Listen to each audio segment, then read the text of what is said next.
Ola a todos, imos a intentar rematar hoxe a fecundación e a reproducción de anxiospermas. Entón, primeiro, vamos a dedicar uns minutos a situarnos. Puxen vos aquí nesta imaxe que estou compartindo na pantalla. En esta imaxe o que vamos a facer é repasar 4 características. Bueno, primeiro, as anxiospermas son, de todo o reino vegetal, a planta máis evolucionada. Entón, vanse reproducir por sementes, teñen flores e teñen froitos. A flor vai ser sempre a estructura reproductora, onde están os aparellos reproductores. Pero, por exemplo, nos pinos hai dúas flores, unha masculina e unha femenina. Ou cando falábamos, por exemplo, dos fentos que non teñen flores, pero teñen unha estructura reproductora, o soro, que é un gametofito e só hai un. Pero aquí vamos a ter a flor de anxiospermas ten algo especial, é que na mesma flor temos os dous aparellos reproductores que xa coñecedes. O estame, que sería o masculino, e o pistilo, ou xineceo, ou ovario, ou carpelo, que sería o feminino. Entón, fixadevos cantos nomes: xineceo, pistilo, carpelo, e no caso do estame, pois androceo tamén.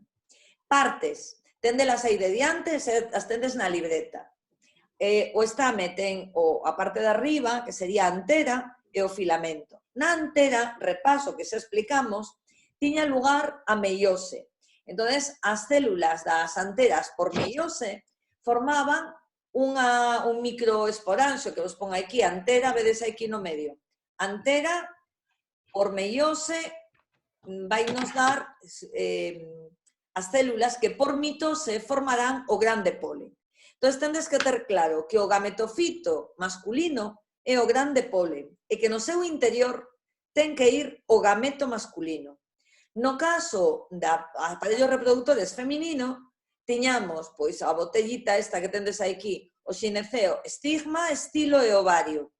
E dentro do ovario, pois imos formar o gametofito feminino, do mesmo xeito. Primeiro unha meiose, e despois mitose. Os gametofitos sempre teñen que ser pluricelulares e haploides, vale?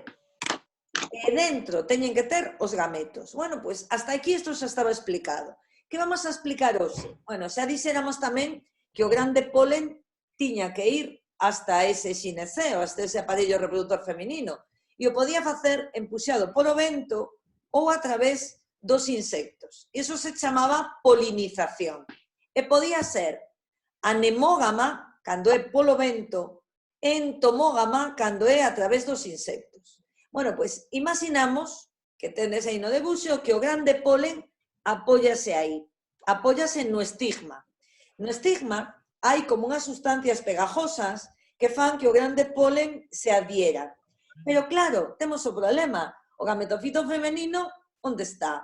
Abaixo de todo, no ovario. Como fai o grande pole para chegar aí?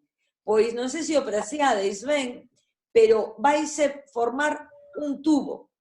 Entón, ese tubo se vai a chamar tubo polínico. E vou vos explicar como se forma. Entón, vades facer o favor de apuntar na libreta ou donde sea, onde tendes aí apuntado, pondes grande polen. O grande polen que era? Gameto ou gametofito? Gametofito. En alto, que non te oí. Gametofito. Gametofito. Entón, que significa? Quen está dentro? Os gametos, non? Bueno, pois, dentro do grande polen vai haber, escribide, dúas células N, dúas células haploides, que se chaman núcleos espermáticos.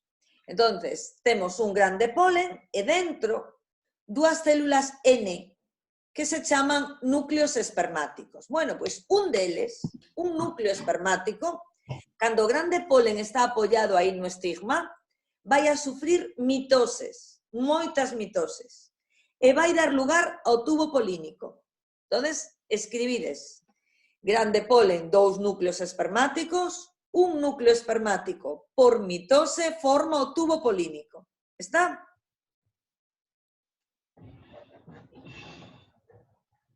Bueno, e que vai a pasar co outro núcleo espermático? ese tubo polínico, ese tubo que vedes aquí no debuxo. Bueno, pero outro núcleo espermático se vai a dividir en dous.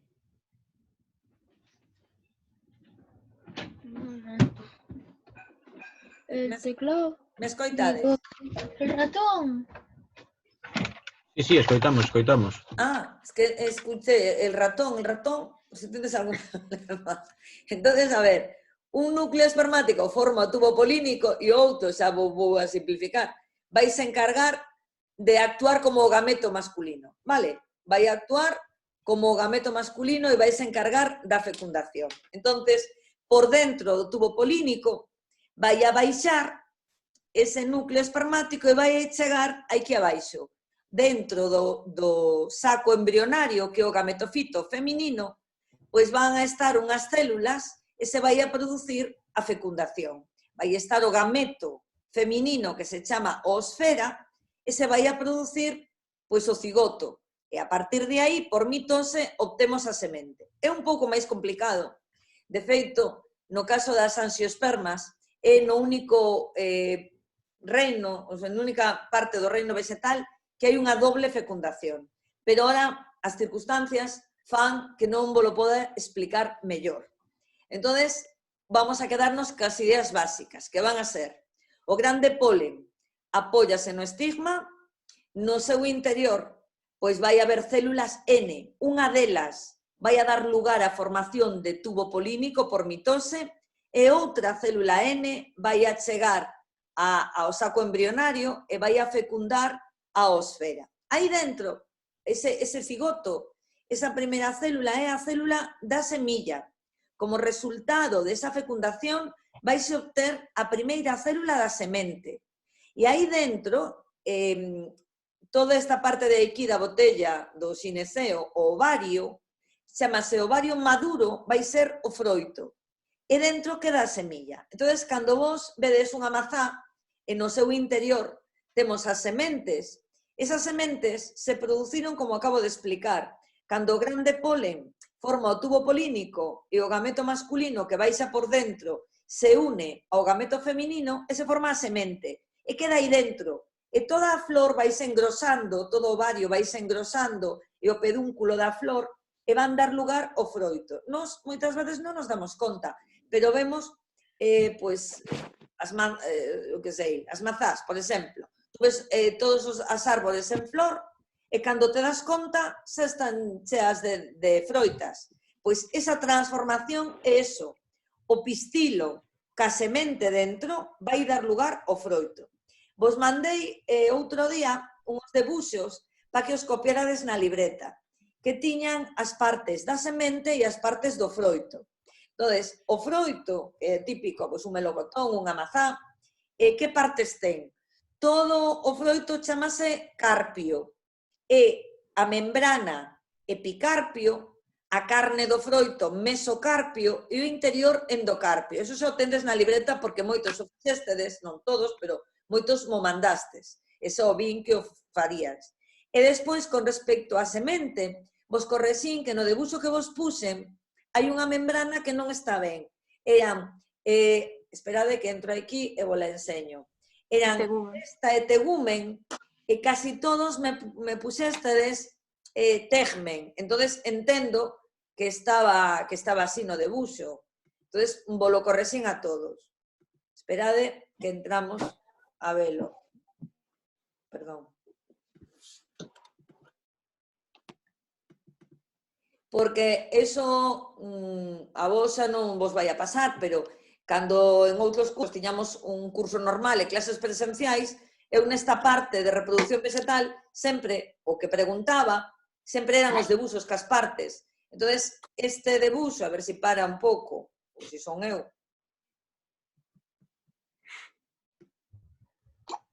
Este que xa o fixéstedes son o pericarpio cas tres partes, epi, meso e endo, e a semente no interior. Pois ben, vario. De feito, isto é o que vos quería aclarar. A semente de anxiospermas ten dúas membranas que se chaman testa e tegumen. Efectivamente, aquí pon tegmen, pero o correcto é tegumen. E despois, no interior, temos o embrión. Ese embrión pode ter varias partes. A gémula vai a ser, claro, tú tes imaginadevos, cando de pequenos colleres unha faba e a metiedes en algodón mollado e serminaba, pois as sementes, cando caen ao solo, quedan aí como dormidas, pero cando a temperatura e as condicións son favorables, eso vai a serminar e a partir de aí vai salir unha planta. Entonces, dentro do embrión, as gémulas van a dar lugar ás yemas, cando eso empece a germinar e a sufrir mitoses. O talluelo vai dar lugar ao tallo. De feito, hai outra forma de chamalo que é plúmula. A radícula vai dar lugar á raíz. E onde pon cotiledóns, que hai plantas que se diferencian por si teñen na semente un cotiledón ou dous cotiledóns, van dar lugar ás follas. E aparece aquí a palabra albumen. A palabra albumen é a sustancia nutritiva que vai alimentar o embrión da semente hasta que empece a serminar. Entonces, cando, por exemplo, chega a primavera e vemos que todo o monte se pon precioso, empeza a florecer, pois a mellor un neno dice, pero onde estaban estas flores, onde saliron? As sementes estaban aí aletargadas na terra e estabanse alimentando do albumen. E antes de que se forme a raíz, isto empeza a sufrir mitose, empeza a serminar. Cando xa se forma a raíz, continúa alimentándose a través da auga e das sales minerais. Entón, isto que vos quería aclarar da sesión que vos puxen outro día, e con isto rematamos os conceptos básicos da reproducción das plantas.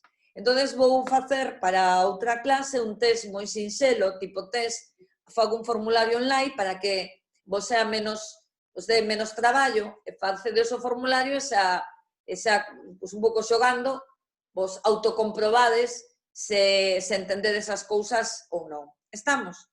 Entonces, o que expliquei xa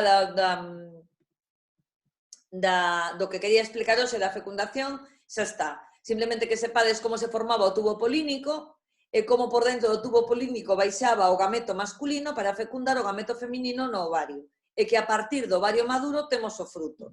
Repasamos a estrutura da semente e a estrutura do froito. E rematamos a reproducción das plantas. Na clase de mañá, vos colgo, da mañá ou non, do día que temos clase, que non recordo cando é, creo que o viernes. O venres, non? Venres ou xoves, non sei. Nos temos lunes, martes, martes, en la de mañana. En la de mañana vos poño un test online de cosas básicas para que contestedes así facilito, vale? E nada máis, tendes algunha dúbida desto da reproducción vegetal? Bueno, deixo de gravar e calquer cousa, pois tamén mandades ao correo, vale?